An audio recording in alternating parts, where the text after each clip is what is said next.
Greetings, you two. A blast from 2017.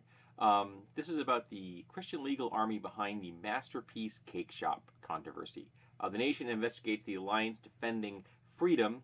Don't you love it when they have the word freedom in them? An in-depth look at one of the most powerful anti-gay rights legal groups in the country, with ties to the Department of Justice, Congress, multiple state legislators, and state departments of justice. Thousands of attorneys who will work pro bono, and donors include Secretary of Education Betsy DeVos, and Betty DeVos. That was funny. And noted punchers of journalists, Representative Greg Gianforte. Is it Forte or Gianforte? Gianforte. I don't know. Regardless, he punched journalists because he doesn't like them. So these are attorneys that will give their time and expertise to people who would like to either sue gay people or are being sued by gay people, so that, gay people cannot be in the public sphere. Because that is the crux of this. This isn't about freedom of speech. This isn't about, a libertarian, free market kind of a economy.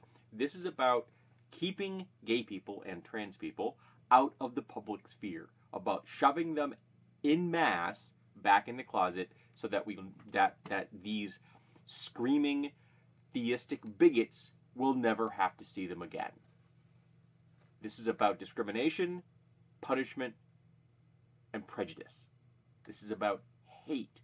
And these lawyers who are willing to dedicate their time and expertise to endorsing hate.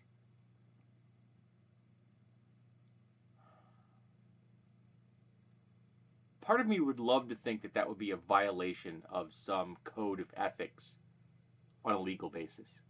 That when your position is to endorse hatred, that you should lose your license to practice law. You should be disbarred. But apparently, it's okay to endorse hate. It's all right to defend the bigots of the world. Because these people aren't doing this for freedom. They're doing this so they can continue discriminating against gay and trans people. They are morally bankrupt.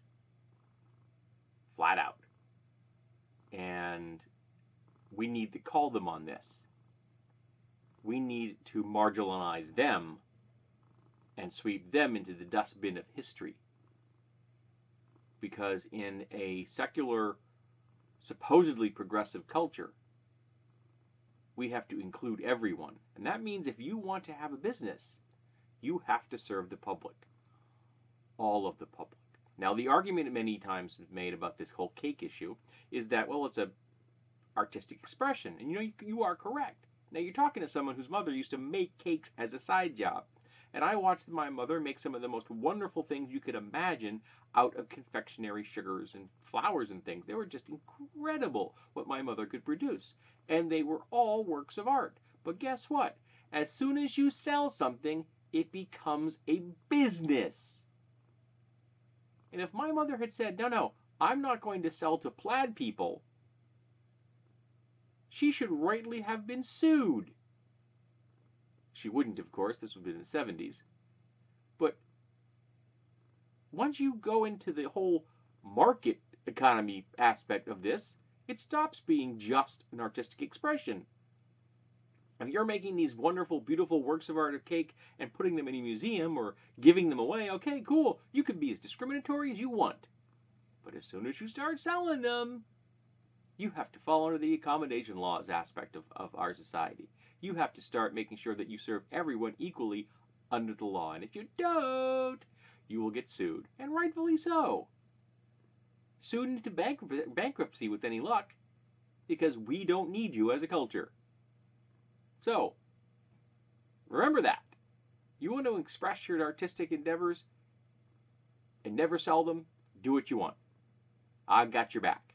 But as soon as you start selling stuff, you are now in the world of the business, and you have to serve everyone.